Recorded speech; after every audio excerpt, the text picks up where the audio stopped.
The second article that I read, Beth Swedner, Children of Promise, focusing on getting rid of the term at risk to define students and talk about their, and getting rid of talking about them in a disadvantaged way, talking about children of promise.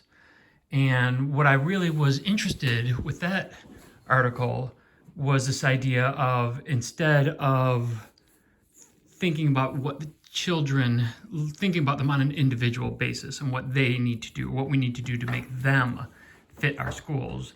I was interested in Beth Swedner was interested in what our schools can do to be ready for the diverse students that are going to come into our building, and how we can be ready for all of them. There's a quote, must families be responsible for getting all children ready for schools, or should schools be responsible for being ready for increasingly diverse and often marginalized children?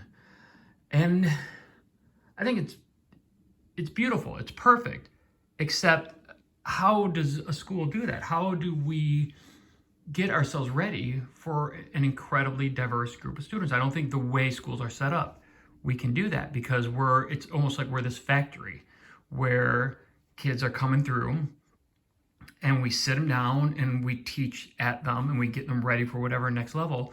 And I think that there's some benefit to that. But what all of our students need is more individualized attention, smaller schools, more opportunities, more alternatives. And if we did that, I could see us being ready, because we would have all these different avenues for students to go in.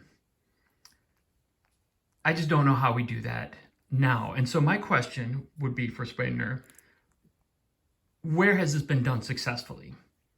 Where has a random cross-section of American society's children been completely and successfully educated, supporting all the diverse students that are in the schools? And I'm guessing it's happened, but I just don't know that it's happened. And I remember anytime someone would bring up an example, usually what happened would be some sort of school where there had to be sort of an admissions, almost like a lottery, not a lottery, but essentially parents needed to be very active in getting their kids into those schools.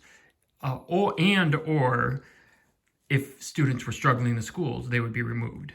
One thing I'm thinking of, I forget the name of the school, Jeffrey Canada, and this was a while ago, but I just remember that striking me, just what a cool idea and how successful it was.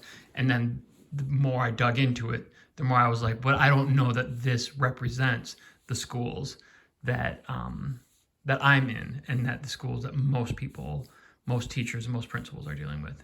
So that was something that really made me think a little bit about the difference between theory and reality, and how can we make the theory, which is great, match the reality, which is complicated and difficult.